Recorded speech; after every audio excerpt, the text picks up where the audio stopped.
विरासत और विकास। तो विकास के बारे में हमने चर्चा किया, विरासत के बारे में मैं आपको ले जाना चाहता हूं। ये सरकार विकास के साथ विरासत को भी संरक्षित, सुरक्षित और आगे बढ़ाना चाहती है। इसलिए हमारी विरासत को लोगों ने, पिछली सरकारों ने खोने का काम किया। अब जब हम आए तो हमने कहा था कि राम मंदिर अयोध्या में भव्य राम मंदिर बनाएंगे। तो मोदी जी की सरकार ने भव्य राम मंदिर बनाने का काम किया। आपको जानकर के खुशी होगी कि अब तो सीतामढ़ी में भी मां जानकी के नाम पर भव्य राम मंदिर बनेगा, क्योंकि राम सीता के बिना अधूरा है और सीता राम के बिना अधूरा है। वो जानकी माता के नाम पर सीतामढ़ी में भव्य राम मंदिर बनेगा। और 4 धाम है हमारे, चारों धाम की कनेक्टिविटी रोड के माध्यम से एक करने के लिए 900 किलोमीटर का राजमार्ग भी हम सब लोग भारत की सरकार बनाना है। और हम सब कोई जानते हैं, आप बनारस में इस प्रकार के पहली हालत थी, काशी विश्वनाथ का राज क्या है। आप सोमनाथ मंदिर को जाके देखिए, उज्जैन को देखिए। तो विरासत और हमारी संस्कृति और संस्कारों का भगवान बिरसा मुंडा के नाम पर का जन्म था, जयंती होती थी, लेकिन भारतीय जनता पार्टी की सरकार ने, केंद्र की सरकार ने जनजाति गौरव दिवस मनाने का काम। और तो और जो प्रिवी ट्राइब्स जो आदिवासी में भी जो सबसे पिछड़े दलित थे, जो मूल लोग थे, उनकी चिंता कोई किसी ने नहीं किया। उसके लिए भी अलग से योजना जनमन योजना।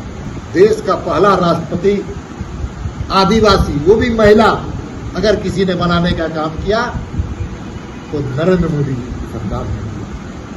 मध्यम वर्गों के लिए अगर बात की जाए तो इनके इनकम टैक्स में रिबेट देने का अगर कोई पहली सरकार किसी ने काम किया, जिसको इकोनॉमिकल बैकवर्ड सेक्टर कहते हैं, उसको भी दिया। पिछड़े वर्गों में सबसे ज्यादा पिछड़ा दलित और आदिवासी अगर पहला बार किसी मंत्रिमंडल में सबसे ज्यादा अधिकार पा करके काम कर रहा है तो मोदी की सरकार थी, नेहरू की सरकार थी, राजीव गांधी की सरकार थी, मनमोहन सिंह की सरकार थी, या किसी की पिछले सरकार। सबसे ज्यादा मंत्रिमंडल में हिस्सेदारी दलित, आदिवासी और ओबीसी समाज। पिछड़े समाज को 10% पिछड़े समाज के लिए जो संवैधानिक व्यवस्था थी, पिछड़ा आयोग, उसको कांग्रेस की सरकार ने अधिकार संपन्न नहीं बनाया, लेकिन मोदी जी की सरकार आई तो संवैधानिक दर्जा देने का काम किया। पिछड़ा आयोग की चिंता, अगर पिछड़े समाज की चिंता अगर किसी ने किया तो मोदी जी की सरकार ने किया, और पिछड़ा आयोग गठित करने का काम। पूंजी निवेश, दुनिया के अंदर से भारत में पूंजी निवेश, उसमें भी हम सबसे बेटर, हम आंकड़े भी मेरे पास। और तो और आपको अच्छा लगेगा सुनकर के कि रक्षा का जो मामला है, डिफेंस का, पिछली सरकारों में डिफेंस के मामले में, डिफेंस के खरीद में सबसे ज्यादा भ्रष्टाचार था। उसको भ्रष्टाचार से मुक्त करके आत्मनिर्भर 5000 ऐसे सामान जो सैन्य कर्मियों के काम में लगते हैं, उपकरण में काम आते हुए, उसको भारत में बनाने का काम किया। आपको जानकर आश्चर्य होगा कि 2013-14 में जो सेना के उपकरण जो विदेश में निर्यात किए जाते थे, मात्र 1500 करोड़, 1527 करोड़। और आज भारत अपने सैनिकों के लिए तो आत्मनिर्भर बना ही है, विदेशों में भी हम सैन्य उपकरणों को भेजने का काम किया। पहले 1500 करोड़, अब 27,000 करोड़ रुपए।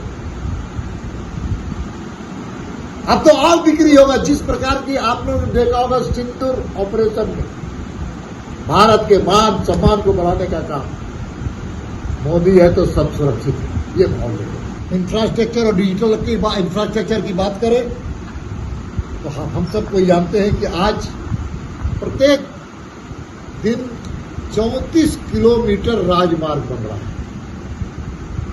राजमार्ग की बात कर रहे हैं। और 2013-14 में कहता 7 किलोमीटर। अगर बात की जाए ग्रामीण सड़कों की, तो भारत की सरकार ने 99% ग्रामीण सड़कों का निर्माण कराया। 99%। अगर रेल कनेक्टिविटी की बात की जाए तो 400 वंदे भारत चलाने का काम किया। 143 से ज्यादा जो रेलवे स्टेशन था उसको पुनर्जीवित करके, उसको विकसित करके आदर्श भारत का आदर्श रेलवे स्टेशन बने, इसकी योजना ही नहीं किया, इसको लागू करने का। आप सबको जानते हैं कि दुनिया का आज सबसे ज्यादा ऊंचा में चलने वाला अगर कोई देश रेलवे के माध्यम से कनेक्टिविटी देने का काम किया तो भारत ने किया। वो भी कहां पर? जम्मू एंड कश्मीर में। दिल्ली से ट्रेन चलेगी, कश्मीर तक जाएगी, और चेनाब जो नदी है उससे दुनिया में जो कोन टावर कहते हैं आप लोग, पेरिस में कोन टावर, उससे भी ऊंचा है। हम विदेश कभी गए नहीं, इसलिए हमको बहुत जानकारी विदेश का नहीं। तो ना ये कोई छोटी चीज नहीं है। अब आप एयर कनेक्टिविटी की बात की, 43 एयरपोर्ट थे 2013-14 में, आज कितना 163 से भी ज्यादा एयरपोर्ट है। तो चाहे रेलवे कनेक्टिविटी हो, एयर कनेक्टिविटी हो, चाहे रोडवे कनेक्टिविटी हो, और तो और जो नदी से नदी को जोड़ करके उसके माध्यम से ट्रांसपोर्टेशन करने का काम, जिसको कह सकते हैं वाटर कनेक्टिविटी, ये भी भारत की सरकार बहुत तेजी से काम कर रही है। तो कनेक्टिविटी में भी बहुत तेजी से विकास करने का काम किया। चाहे भारत माला योजनाएं हो, और आप सबको जानते हैं जब डिजिटल इंडिया की हम बात करते हैं, तो डिजिटल इंडिया की जब बात करते हैं तो अभी दुनिया के अंदर सबसे ज्यादा अगर कोई एक देश भारत का जो गरीब से लेकर के मध्यम वर्ग से लेकर के अमीर आदमी हो, हर आदमी आज पेमेंट करने वाला चाहे अपने मोबाइल से के माध्यम से करने का काम करता है। इसको डिजिटल पेमेंट हम कहते हैं। आज चले जाइए चौक चौराहे पर, जामुन बेचने वाला हो, चाहे लकड़ी बेचने वाला हो, चाहे कोयला बेचने वाला हो, चाहे सब्जी बेचने वाला हो, आपके पास कैश नहीं रहता, उसके माध्यम से भी आप करते हैं। आपको जान करके आश्चर्य होगा कि डिजिटल पेमेंट में भी दुनिया में हम सबसे ज्यादा पहला देश दुनिया का डिजिटल पेमेंट है। अमेरिका भी हमसे पीछे, इंग्लैंड भी हमसे पीछे, फ्रांस भी हमसे पीछे, इटली भी हमसे पीछे, यूरोपियन कंट्री हमसे पीछे है, और हम अव्वल हैं। और पूरे दुनिया का 60% जो शेयर है वो भारत के पास है डिजिटल पेमेंट का। हम कोई जानते हैं कि जनधन योजना के माध्यम से भारत में सबसे ज्यादा बैंक खाते खुलवाए गए। हम आंकड़ा नहीं बताते, समय का बहुत अभाव है। बैंक खाते डीबीटी का माध्यम भारत का कांग्रेस का एक प्रधानमंत्री हुआ करता था, वो कहा करते थे कि हमारी योजनाएं दिल्ली से चलती है, 10% वहां पर पहुंचती है। आज नरेंद्र मोदी जी इन योजनाओं को उद्घाटन करते हैं, स्विच दबाते हैं और वो लाभार्थी के पास सीधा पहुंचने का काम करता है। लाभार्थी के पास पहुंचता है, ना बीच में कोई दलाल है, ना कोई उसमें रिश्वतखोरी है, ना कोई उसमें कोई एक पैसा भी लेने का काम करता है। ये क्रांति है, रिवोल्यूशन है। दुनिया के कई देशों में इस प्रकार की चर्चा हो रही है। मेरे पास चाइनीज के डेलीगेट्स आए हुए, वो आश्चर्य व्यक्त कर रहे थे ये काम 11 वर्षों में कैसे हो गया।